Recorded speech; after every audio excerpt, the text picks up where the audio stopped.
Hey everyone, I'm in FIFA 23 and I want to show you how to get the power bar above the player so you get this nice little power bar there rather than down the bottom right with your player.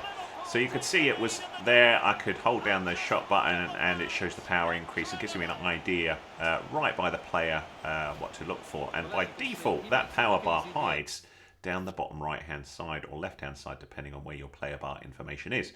You can access it by hitting the pause button and going to the settings here and then go into game settings, and it's over under visual. So you can see my HUD is currently set to indicator.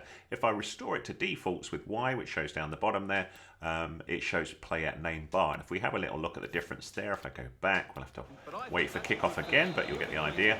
As we go in against the other player, we will see the player bar will start showing down the bottom there. So you see that down the bottom right hand side it says Salah, and now I've lost the power bar above the player.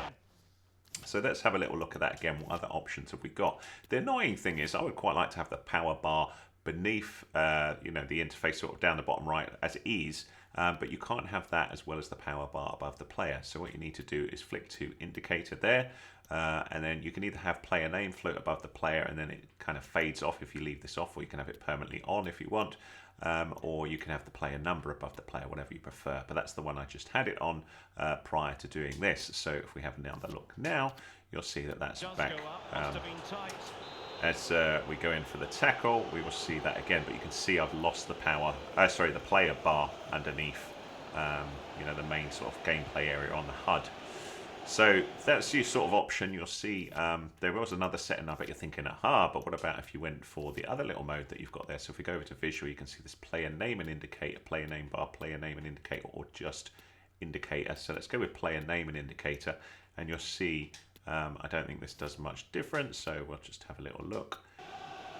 What this does is it's down the bottom again. So you can see there, not much use there at all.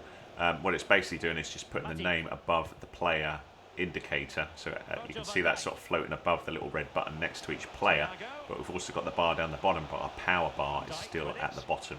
So that's not quite what we want, which is annoying because there is no in between. But that was the same in FIFA 22. It's just not been updated at all. So just remember indicator and then choose where you want player name or player number there. Probably want player name because you're losing the player bar underneath. You can also change the indicator size. You can have it a little bit bigger if you want. That's the little red arrow. You can also fade things out like the indicator here, and other various different bits and bobs that you can change on the visual side, but that's the main one for the power bar. So once you've done that, you just really want to get used to shooting. We'll try once more to get a little goal. Oh, not quite for the end. But there you go, nice simple tutorial for you. I hope that was useful to you. If it was, give us a thumbs up, please. That's much appreciated. Any comments welcome. Hit me up with a comment if there's anything in FIFA 23 that you're not sure of that you need an answer to, and I'll do my best to help. I may cover it already in my tutorials, which I'll put at the end of this video, so have a little look at those. And if there's anything else that you want to see, like I say, that comment would be awesome. If you want to be kept up to date with my latest and greatest, hit that subscribe button and you'll see future content from me. I'm always covering different games with different tutorials. So yeah, that'd be awesome if you subscribe as well. Thanks so much.